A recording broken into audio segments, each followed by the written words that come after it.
Ever wondered if your advertising dollar is really working for you? If your ad would have been here, you and more than 4 million people would be listening to it right now. Contact ads at xzoneradiotv.com. All Hit Radio.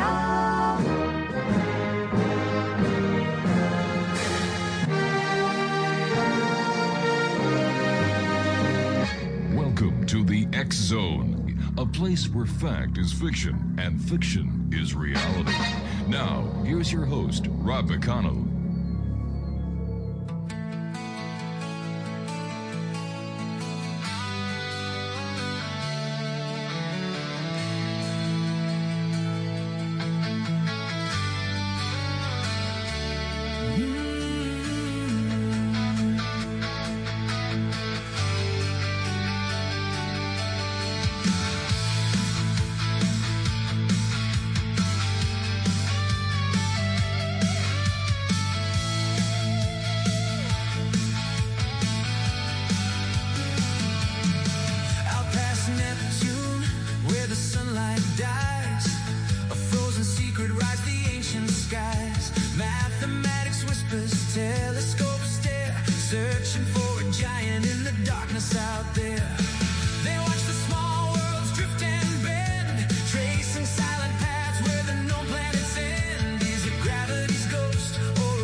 Pointing to you. Some call you Planet 9, cold and far away, a distant force where the lost objects sway. Computer models and orbital clues, a trail of questions only stars can use. But long before the satellites flew, old stories rose from a sky black blue. Nibiru's name in the thunder was cast, a bridge between the future and the ancient past. Planet X, are you calling from the night? A shadow on the edge of ancient light. Are you science? Are you myth? Are you prophecy? A wandering name in humanity's mystery. Planet X, beyond the blue. Are the legends wrong, or are they pointing to you?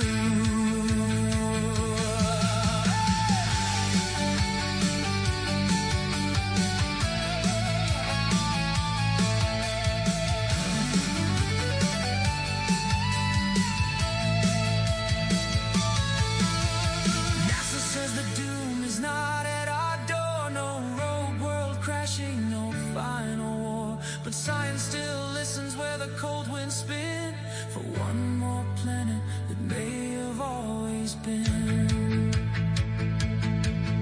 So we ask the question, we follow the sign, where faith, fear, and astronomy intertwine. From clay tablet whispers to the Kuiper belt, to the deepest wonder mankind ever felt. Oh, is the Nibiru a warning, a myth or a flame? Is Planet X just another borrowed name? Are we chasing a phantom through cosmic dust, or discovering a truth that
hidden world may hold the key.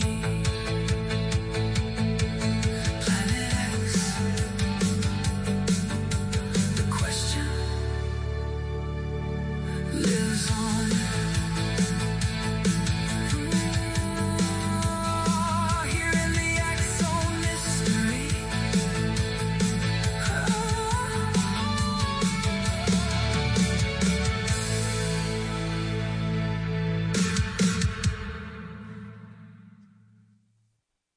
And welcome to the X Zone, everyone. I am Rob McConnell. We're coming to you from our broadcast center and studios in St. Catharines, Ontario, Canada. If you would like to send us an email, it's xzone@xzoneradiotv.com, and on all social media sites, Xzone Radio TV. Planet X by Ram was the song that we came into this segment with because it is so suiting for our guest this hour. Doug Elwell is our guest, and his website is planet-x.info. Doug, welcome back to the X Zone. Always great talking to you, my friend. How have you been? Great. Thanks for having me on again. How are you doing? I'm doing pretty good, thanks. Doug, tell us a little bit about yourself and what motivated you to write your book on Planet X? Like, Planet X is still a hot topic. Yeah, it's hanging around because there's a lot of facts behind it. It's like you can see the shadow of it, but you can't see the actual object. It's very interesting. It's like seeing the footprints of an animal you can't see, or the tire tracks of a car crash that's been cleaned up. Um, I've been looking for the sign of the Son of Man. My main motivation was, what was the Star of Bethlehem, first of all, and secondarily, when it comes to the end times, which I'm also interested in, what was the sign of the Son of Man and the end of the age, as described in the Bible in Matthew 24:30. Now, basically, at the peak of the tribulation, Jesus describes in Matthew 24 that there will be this mysterious sign that appears in the heavens, and then all the earth will be afraid of it. And then right after that, the angels will come down and gather the harvest of the earth and resurrect or rapture all the Christians. So naturally, looking forward to that hope of resurrection, I'm curious to see what the sign is. That should be the hope of all Christians, I would think. And so I started looking for it. There's a lot of evidence. I thought maybe it was the same thing as the Star of Bethlehem. It had kind of a similar thing, and they both heralded the coming of Christ. Star of Bethlehem when he was born, and the sign of the Son of Man when he returns. So maybe it was the same or similar object. And so I looked at the Star of Bethlehem as a place to start doing research. And I found that the major theories about Star of Bethlehem that were most popular was that it was a conjunction of planets, a supernova, or a comet. Now, the conjunction of planets comes and goes all the time. For example, some people thought there was a conjunction, I think Venus, of Saturn and Jupiter around the time of the birth of Christ. But we have one maybe 15, 20 years ago, I remember seeing it. And it basically, Jupiter and Saturn passed close to each other, and then after a couple of days, they're pretty much separate. And so it wasn't very spectacular, so I thought that was not really a good candidate. The Star of Bethlehem led the Magi to Bethlehem, and that journey from Persia, because the Magi were a priestly caste, a caste of priests and diviners and astrologers who came in ancient Persia, which is now modern-day Iran. And they came from Iran, actually probably the northeastern area. Did they have to cross the Strait of Hormuz? No, they could go overland from there. Okay. Hormuz is southeast of Iran. That would have been the opposite direction, but yeah, that's not too far away from Hormuz, actually. They live in the Median area. They're actually a Median tribe, not an Iranian tribe, as we call it, not a Persian tribe. So they're one of two major tribes that made up ancient Persia. And the Medians of the preeminent tribe was the Magi, traveled southwest to Bethlehem following the star. And so it would have taken them probably a few months, 2-3 months, maybe a little shorter if they really hurried. But you're going a pretty long way, and it's a long trek, and you have probably a large caravan, including a lot of troops. And there are dangers to be concerned about. They have to make camp every night. So it takes a long time to get there. You're not going to get there in a couple of days or a couple of weeks. It's going to take a couple of months. And so conjunctions last only a couple of days and really aren't that all that spectacular. And they're also fairly common. Comets Last for a couple of weeks, maybe a little longer, but they're usually harbingers of disaster, not good things. And so, if you see that comet, it's like the death of a king or a major disaster, like a plague that's going to hit the Earth. So, really inappropriate. And the other one, the supernova, they can be very bright. They only last for a couple of days too, and then they're totally gone. So, none of these fit the criteria. So, I was kind of stuck. Well, what could the sign of the son of man be? Was it a supernatural manifestation or something else, which some people held to, which is possible, I suppose. But when I started doing some additional work outside of the Christian realm, I was at Southern Illinois University at the time. They have a really nice library and lots of fun stuff, lots of great stuff about the ancient pyramids and speculation about their meanings. Like those during the Victorian era, which was very nice. The Southern Illinois is known as Little Egypt because they have a lot of kind of Egyptology kind of themed cities and kind of fun history. But I started looking through the library and looking at astronomy and French astronomy and stuff to get outside of the box and see if, can I get some ideas outside of mainstream astronomy. And I found a book called The 12th Planet by Zechariah Sitchin. So I was like, I've never heard of Sitchin before. I've read things about fringe science and astronomy before, but this was really off the wall. And I was fascinated with it because it was like kind of like pulp fiction, but it was like pulp science fiction. And so it was interesting, and it was possibly true information, which talked about Planet X as being this planet in our solar system, which came in and out of our solar system. And he believed that it was the same deity called Marduk in Mesopotamian, Sumerian and Babylonian astronomy, which in ancient times it was believed by the Sumerians and later the Babylonians that this planet god came into our solar system, interacted catastrophically with the ancient Earth, which once orbited where the asteroid belt is now, moved it into its current position closer to the sun, and gave it its axial tilt, rotation rate, the moon, and everything else. And then it's been orbiting in and out of our solar system according to Sitchin, every 3,600 years, heralding various major events in human history. So my opinion is actually 2,000 years, because I think the last time it came was the star at that time. Doug, stand by. You and I have to take a break. Exonation, our guest this hour is Doug Elwell. His website is planet-x.info. And Doug and I will be back as we continue our investigation into the Planet X. We're also going to be talking about giants and the riddle of the Sphinx this hour. And once again, if you'd like more information about Doug, visit his website, planet-x.info. This is the X Zone. I'm Rob McConnell, coming to you on the CanCon Broadcast Network and on your hometown radio, Classic 1220 CFAJ AM, streaming us right here from their studios in Hamilton, St. Catharines, and around the world on classic1220.ca. Don't go away. A frozen secret rides the ancient skies. Mathematics whispers, telescopes stare, searching for a giant in the darkness out there. They watch the small worlds drift and bend, tracing silent paths where the known planets end. Is it gravity's ghost or a world unseen?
Welcome back, everyone. Doug Elwood is my special guest.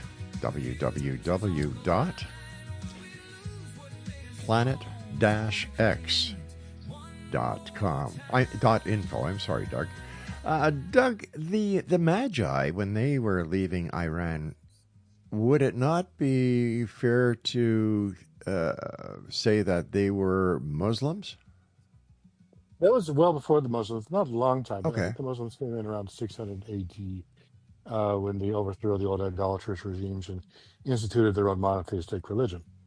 Prior to that, there was the Sasanian Empire and other empires of the Persians, which continued on the old Persian Mm-hmm. tradition, but they disappeared or were subsumed by the Islamic Revolution, which basically took over the entire region. So, why were they so interested in Jesus and the birth of Christ? The the assumption is it's not really clear by the text. The tradition says that they were they were idolatrous priests similar to Balaam. They're Oh, okay. actually like Balaam and Balak. I don't know if you're familiar with the biblical text. Balaam was actually hired by God or hired by the Moabites, I think, to curse the Israelites when they were entering the Promised Land. The Moabites were distant cousins of the Israelites, and they didn't want the Israelites to come in and take over their land, and so they sent this prophet, Mm-hmm. seer guy, a pagan one, to curse them. But God came upon him, and I think it's in Numbers 24. He said, I don't want you to curse my people. I want you to bless them. And so he actually put the words into his mouth and said, blessed is the children of Israel. Let's see, scepter. There's an interesting bit. I think it's Numbers 24:17. Yes, I'm going to read this real quick. One of the most famous passages regarding the Star of Bethlehem that Balaam says here. It says, I shall see him, but not now. I shall behold him, but not nigh. There shall come a star out of Jacob, and a scepter shall rise out of Israel, and shall smite the corners of Moab, and destroy all the children of Shet. And so there's a star and a scepter having to do with the Israelites Mm-hmm. related to this star that appears in the heavens occasionally. So what they think is that they were predicting in Numbers 24:17, which took place somewhere around 1400 BC, that they out of the Israelites will come a great leader whose symbol will be a star. And that is believed that Jesus was that leader because his symbol was a star, the Star of Bethlehem.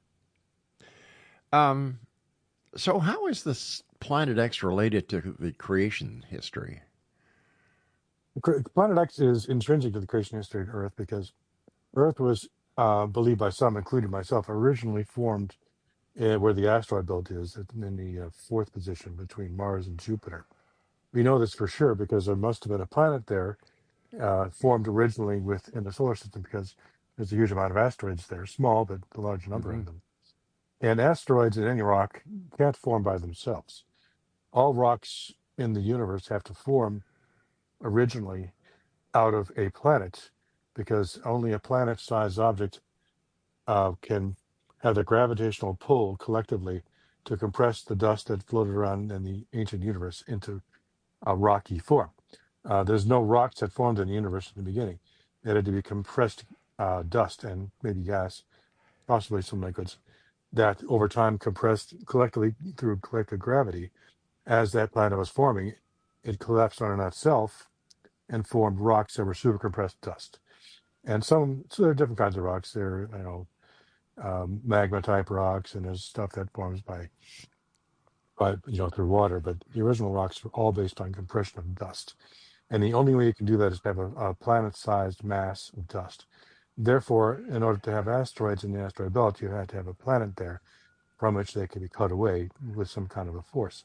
And that's why I like the Planet X theory, is because in order to not only just cut away a large amount of rock and leave it in orbit in Earth's original orbits, you'd have to have a massive amount of gravitational pull and possibly Mm-hmm. one or more impactors from that planet-sized object, striking Earth, dividing it up, creating the moon, which is believed to have been caused by a giant impactor striking the Earth, which pushed out a large amount of Earth's mantle, which went out into Earth's above Earth and remained in Earth's orbit. It cooled and solidified into the moon. This is called the giant impact theory, which is the mainstream scientific theory for how the moon was formed. So that's I put together some of the mainstream Hmm. scientific theories with some of the fringy theories, But and the Doug, Planet X theory answers all of them. yeah, but if the moon was caused by a giant impact in the Earth, number one, where did Hmm. this impact take place? And number two, why is the moon round? The Sitchin hypothesis, which I agree with, was that there was uh, an intruder into our solar system. There was a planet-sized object, a planet, basically roughly 7 times the size of Earth. That's the consensus, the Hmm. most popular theory. It was captured by the outer planets, possibly during our solar system's early formation. All solar systems and all stars are formed in stellar nurseries called nebula.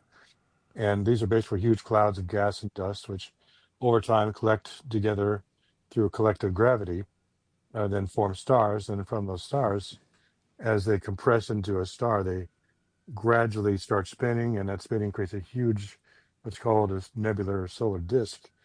And out of that solar disk of gas and dust forms massive amounts, it forms planets, which have they form in similar ways. And so we know for sure this should happen. But the in order to get the planet X inside of our solar system, they have to be captured by one of the planets in that solar disk. It is believed that Neptune actually captured it, possibly Uranus, because both of these planets exhibit characteristics that indicate they had interacted with a massive object, roughly sometimes 7 times the mass of Earth. That's where they get that number. And it must have pulled this planet X from a different solar system that was forming nearby. It interacted with our solar system. We captured their planets. It's possible they captured some of our planets.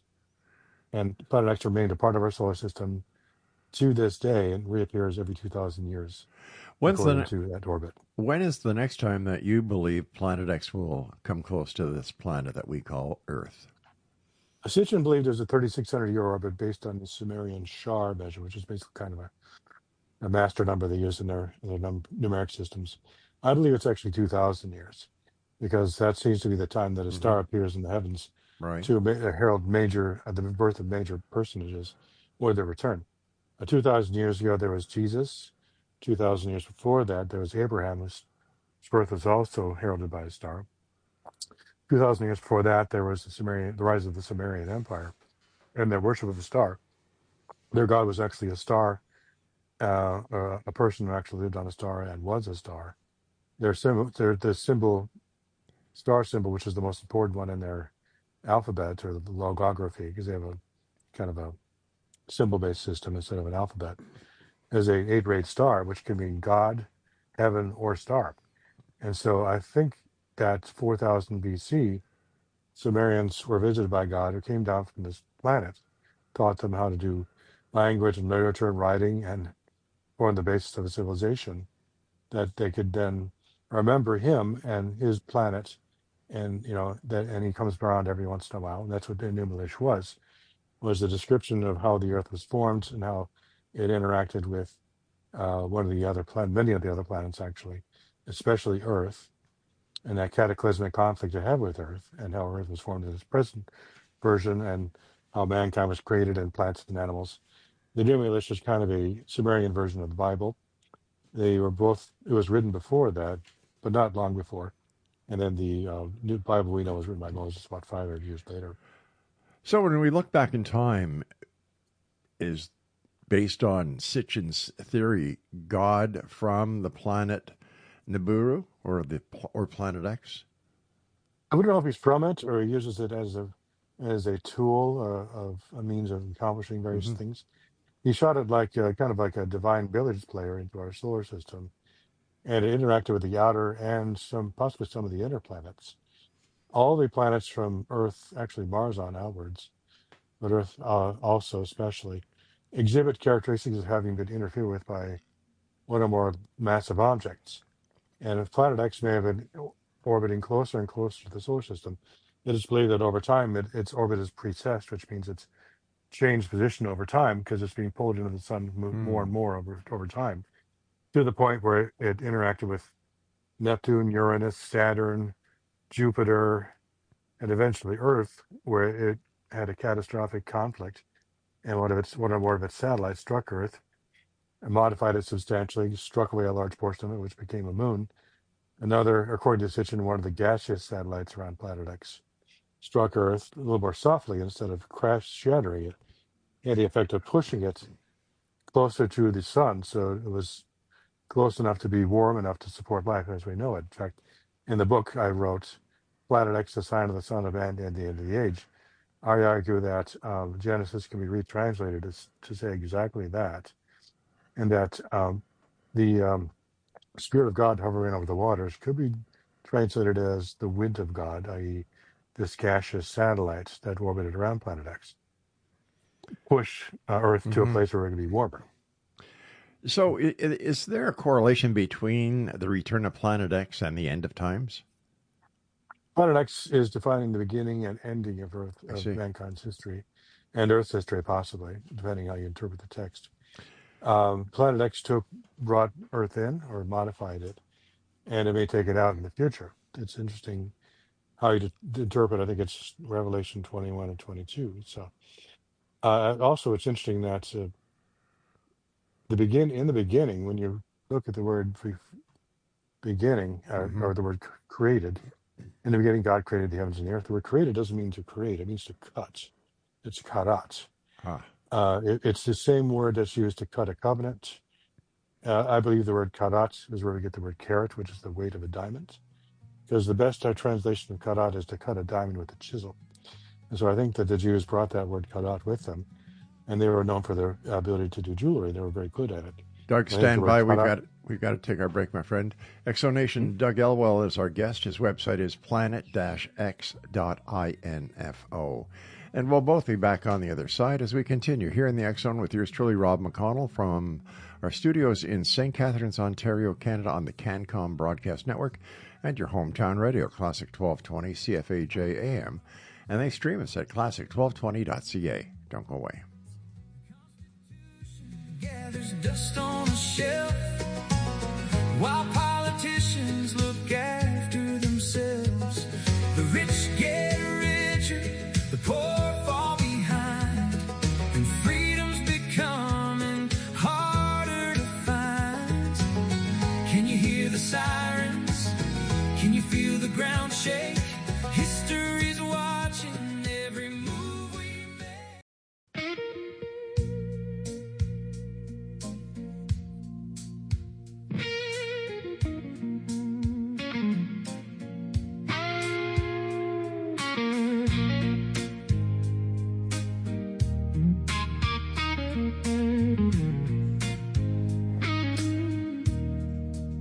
Since 1990, through the dark of the night, one paper kept searching for the truth in the light, where others stayed silent, afraid of what they'd find. The X-Chronicles opened up the paranormal mind, from UFO sightings crossing midnight skies to alien encounters and government lies. Ghosts in the shadows, whispers from the dead, ancient gods and mysteries still left unread. The truth is out there, calling through the night, in the pages of the X-Chronicles, shining bright. From hauntings to disclosure, from science to the strange, exploring worlds and mysteries beyond the human range. The X-Chronicles newspaper, where the unknown comes alive, solving the mysteries of our world, one edition at a time. Doug Elwell is our guest of this hour. www.planet-x.info. So, Planet X is the beginning and the end. It was the Alpha and the Omega. So, how do we know when Planet X is going to be coming around? Can our deep space telescopes see it? one of the problems with Planet X is that it's difficult to see because one of the reasons we can't see it, I think, is that because it's still surrounded by a large amount of dust and gases. that were thrown up into space when there was that catastrophic impact with Earth, and it just kind of created a huge swath of dust surrounding it and absorbing all light, and it's basically totally invisible. So our telescopes cannot see it. Some people believe that the infrared astronomical satellite, or IRAS, that was launched, I think, in late 70s, early 80s, actually spotted it, and that's when Reagan said, "Wouldn't it be amazing if what would happen if there was a threat from space? Wouldn't that bring together all of the Earth together to fight against that third party?" That happened not long after the IRS was launched. So I think maybe they spotted it and they started making preparation for a war against God. And that's what I was thinking. And in the end times, that may be exactly what happens. In the Bible, the Nephilim are considered the giants. Where did they come from? The Nephilim are basically the offspring of the fallen angels. When the angels came down, described in the book of Enoch and other places, they chose women. They decided to create their own version of man, of humanity. It was a variation of the existing Homo sapiens species, which they enhanced by making them taller, stronger, smarter, better looking, and more capable in every way. And they also equipped them with technology so they could conquer and control the smaller version of mankind they were attempting to replace, called Homo sapiens. And so that went on for a long time. Basically, the wars of the giants and the weapons they created were powerful enough to pollute the entire earth somehow. And God decided they've been experimenting with genetic manipulation of plants, animals, and people to the point where everything was confused. And so it became necessary to destroy them with the flooding, do a fresh start with a sampling of mankind and animals and probably plant life. They're not specific. So the ark was created and the flood was sent to wipe them all out. And that's what the giants of the ancient world, the Nephilim, that first generation of giants were all wiped out by the great flood. Based on your research that you've done and other scholars like Zachariah Sitchin, who is God? God is an all-powerful spirit that exists above space and time that created the universe through an act of will. John 1:1 in the Christian New Testament says that in the beginning was the Word, and the Word was with God, and the Word was God. And everything that was made through this Word. And there was nothing that was not made by the Word. And so somehow Jesus was used to create the entire universe and continues to sustain it to this time. So God the Father had the will to create it. He uses the Son to actually create it, and the Holy Spirit to help maintain it. So God is a spirit that's three in one, all parts of which Father, Son, and Holy Spirit are all part of the Godhead. And so that's what God is. It's some kind of an all-powerful spirit which created and sustains the universe and has a plan for us for the future and a hope. Okay, I understand the beginning. I understand the end. But when we have parts of the Bible, for example, when Moses went up the mountain and received the tablets that contain the Ten Commandments, and he allegedly received these tablets from God. Mm-hmm. If God is on Nibiru, the timeline doesn't fit. Yeah, the Ten Commandments and the whole theophany doesn't fit to 2,000 years creation or 2,000 years cycle. You're right. That is actually what happened with that is it's very interesting. I've been studying that, and there's what I'm called God's technology was involved with that. God actually uses very high technology to achieve certain goals. The two tablets were actually what we would call optical hard drives, into which were written the Ten Commandments and other things using a laser. The finger of God is actually a metaphor for a laser. And so God introduced a degree of technology into the mixture in order to achieve certain goals. The Ark of the Covenant was also technological. The two tablets were actually optical hard drives, which held data, which was read to and written from as data storage. And the Ark itself was sort of a box that just kind of formed the case like a computer case. And so, which also has a defensive and offensive capability to protect those tablets and all the priests and everybody. So there's technology involved there. So God uses this technology to monitor things and manage things remotely, so he doesn't have to come down every 15 minutes to clean things up. But there are many Uh, people who believe in the in aliens who come to this planet, uh, go by a creed that they cannot interfere with the evolution of man. So how can God, if God is part of an alien um, culture, how come he's allowed to interfere and other aliens aren't? um, Assuming the gods of the nations or the fallen angels are the aliens or servants, the aliens are servants of them or something. Hmm. God actually called apart Israel to be his own special people, but everyone else was subject to manipulation by the fallen angels. But why I would God? suspect that's what the aliens are. So why would God pick the Israelis to be His chosen people? Why not Because somebody in another group? Why not somebody in North America? Why not somebody in China? Why Israel? not sure. They were a genetically poor descendant of Adam through Noah and Shem. Hmm. And so I guess he chose that particular line because it fed his need at the time. I have no idea. But he had to choose somebody, and that's who he chose. I find it rather one-sided that when we have the first book, four books of the Bible, the Old Testament, written by Moses, that it's his side of the story. We really don't know if there's another side of the story. But it's really only one story. That is, the text says what the Christians and the Jews saw of it, but they only saw a part of a much bigger story. Hmm. So I would say there isn't two sides of the story. I say there was one big story, and you only have partial views of it because it's impossible to understand the whole thing. Only God Himself could do that. Okay, but And so, what about other religions? For example, Buddhism, Taoism. Why is the creation of the world different? Why are there no similarities amongst other religions in the world if there's only one God and you know the Bible being the book?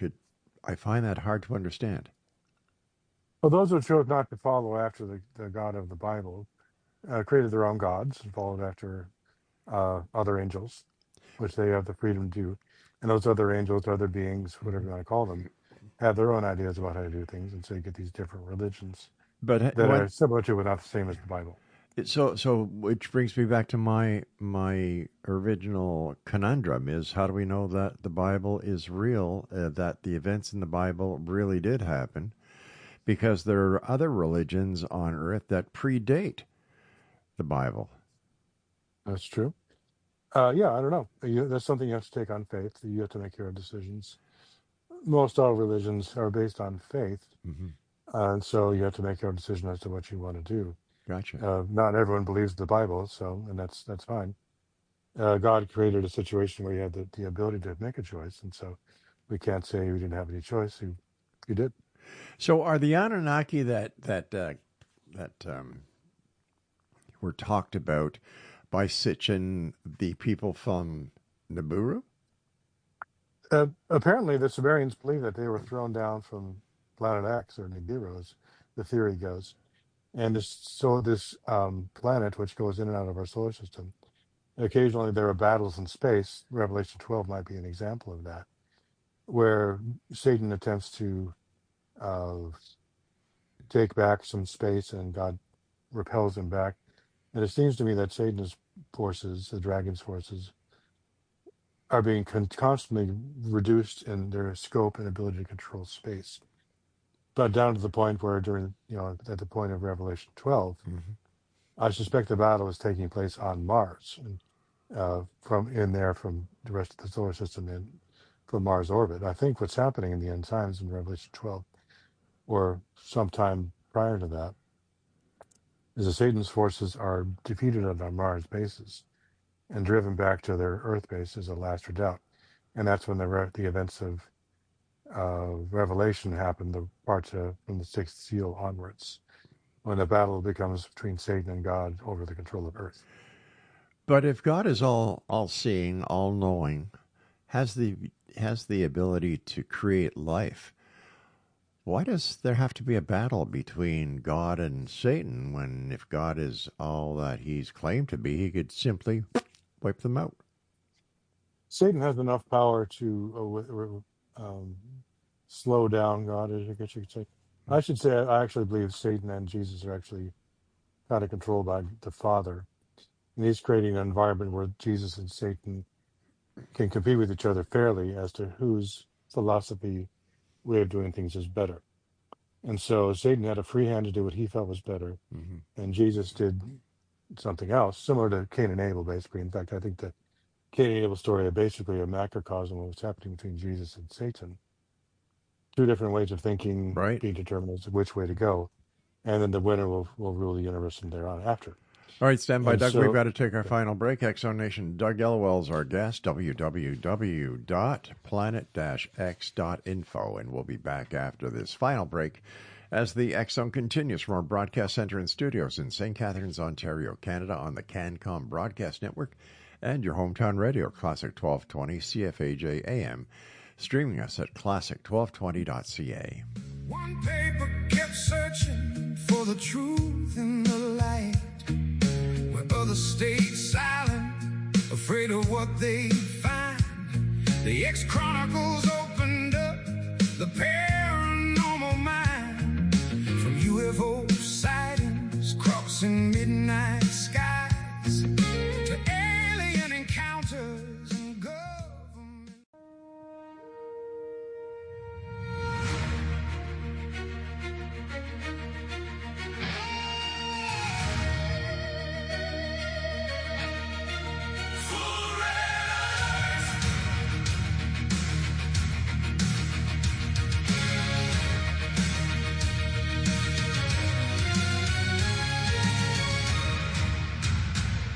The storm clouds gather over freedom's sky. Questions fill the air while the years roll by. Voices grow louder from every side. A nation divided with nowhere to hide. The flag still waves, but the cracks run deep. Promises made that some could not keep. Friends become strangers, truth becomes a fight. And the world keeps watching through the long dark night.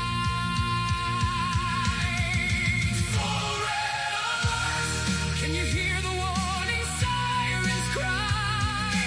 For red alerts, can democracy survive when power grows and accountability fades? Who will stand when the future is white? For red alerts, America standing at the crossroads tonight.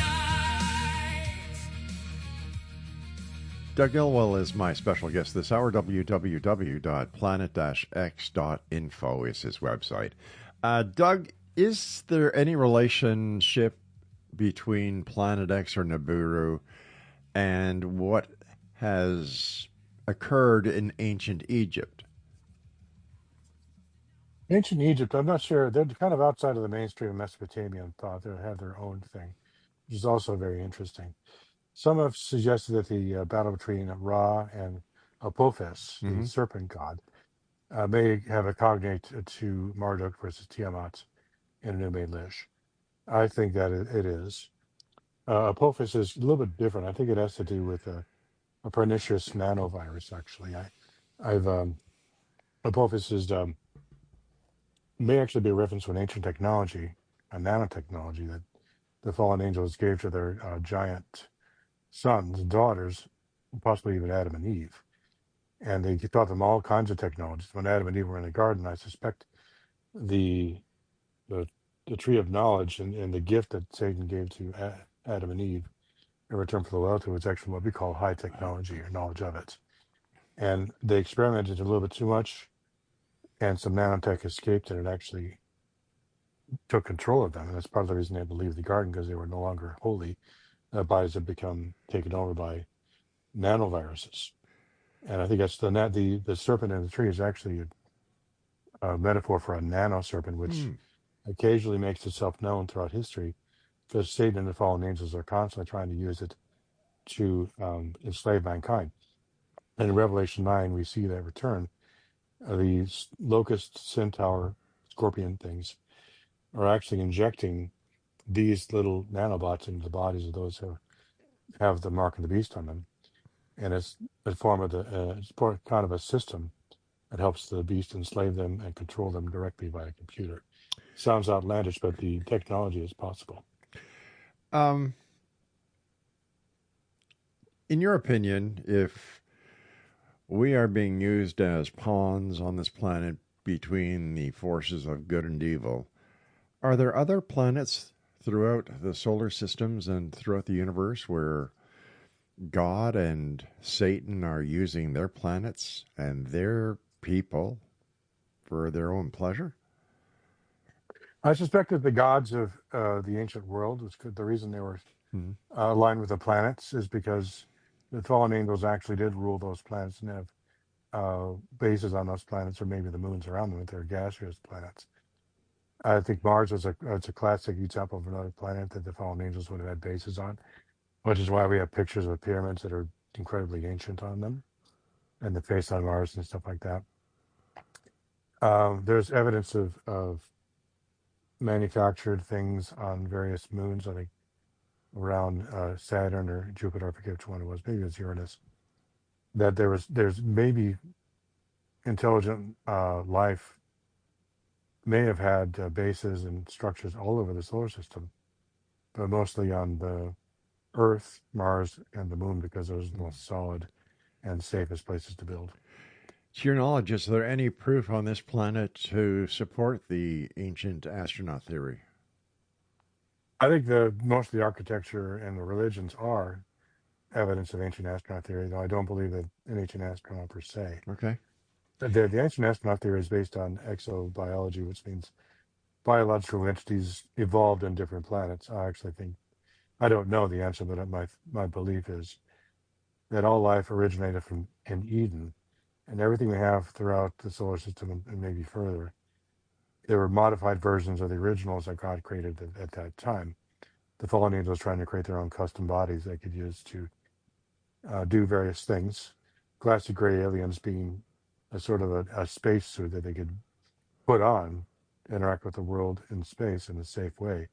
That doesn't require a lot of heavy equipment. The body itself might be space safe and allow the spirits of fallen angels to interact with technology, UFO type stuff, walk on the moon without fear, stuff like that. You talk about the riddle of the Sphinx. What is that? The riddle of the Sphinx is actually is something I stumbled upon when I was doing some research into the prophecy of Judah regarding the end times. There was an interesting prophecy. I'll look this up here.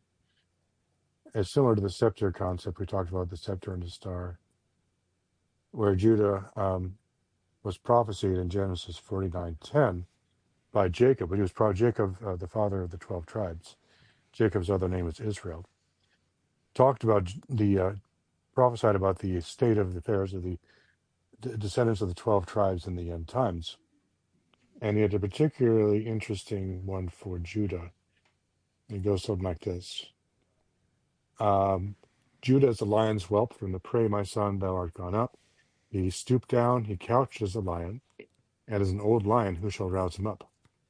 The scepter shall not depart from Judah, nor a lawgiver from between his feet, until Shiloh come, and unto him shall the gathering of the people be. So there's a scepter and there's something called a lawgiver here. And I think the scepter is referring to the Star of Bethlehem also. But Jesus was a descendant of Judah, so that makes sense. And as a scepter, it might have to do with some ancient technologies I've been studying too. For example, the iron rod, the rod of Moses that he got from Jethro, may have actually been a highly technological rod, which is able to project huge amount of electrical energy. And it was actually used as a stand for another piece of technology known as the Tzohar. The Tzohar shows up in a Jewish mythology and folktale as a great stone made of sapphire that actually contains huge amounts of knowledge inside of it. I talked briefly earlier about optical hard drives. I do believe they ought to use optical hard drives made of sapphire inside the Ark of the Covenant. Basically, spinning disks that use lasers to read and write to and from them. We reinvented the technology a few decades ago. And there's a particularly large one called the Zohar, which I believe was the same thing as the Eye of Ra, and also was what we call an artificially intelligent sentient computer that was capable of incredible feats. It was created by God to use to interact with the world before the human beings could be created to allow him to use them instead. And so it's kind of like a Star Trek episode where you have there was a particular episode, I forget which one it was, where the captain and the crew stumbled upon these stones which had the ancient spirits of ancient beings still inside of them, and they would light up when they talked and stuff. And the spirits in those stones wanted to live in the bodies of the captain and the other members just to remember what it was to live in a body. It was a very interesting question. Is that even possible? And I suspect that maybe it is. What is the hidden secret chamber that some believe lies beneath the Sphinx? There's a secret chamber. When I was studying the prophecy of Gad regarding relationship to the prophecy of Judah, Gad was one of the other tribal patriarchs. And it says, let's see, let me look up Gad. Gad is talking about, whereas Judah was talking about the scepter shall not depart from him and the lawgiver from between his feet. Judah was portrayed in his prophecy as the Sphinx, as a lion that is also a man. And the prophecy of Gad, that was the prophecy of Moses regarding Gad, he actually said, and I translated it, it's kind of interesting. Basically, it says Gad dug into the head of the Sphinx and to, I think, in the front of it, but also into one of its paws, looking for something.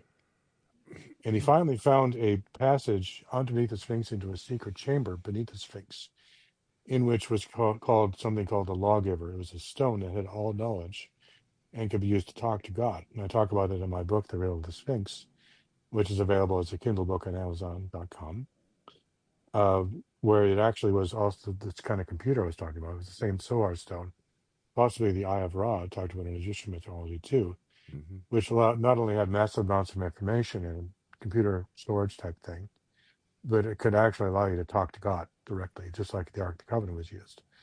And so that's why it had to be so carefully guarded underneath the Sphinx, through layers of secrecy and physical barriers. But why would it only be certain people could get to it? Why would it be buried in Egypt and not in Israel? That's where it's been held for ages past. It's one of its places it's kept.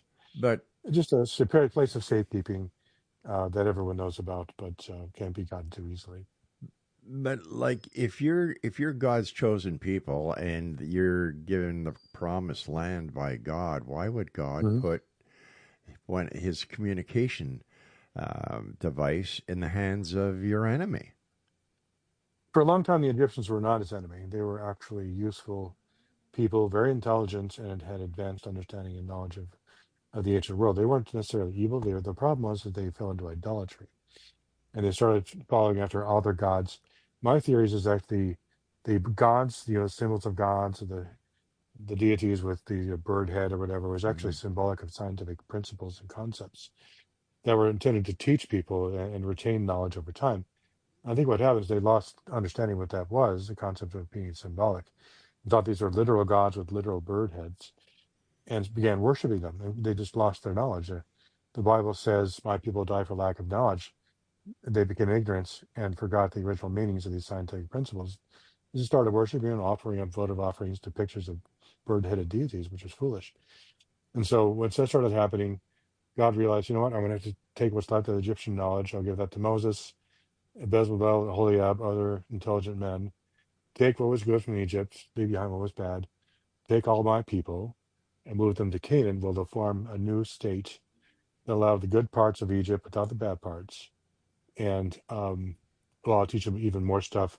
I'll give them specific laws and precepts which will help them fall back, keep them from falling back into the idolatry of the Egyptians, the idolatry of the Canaanites, which was really bad at that time.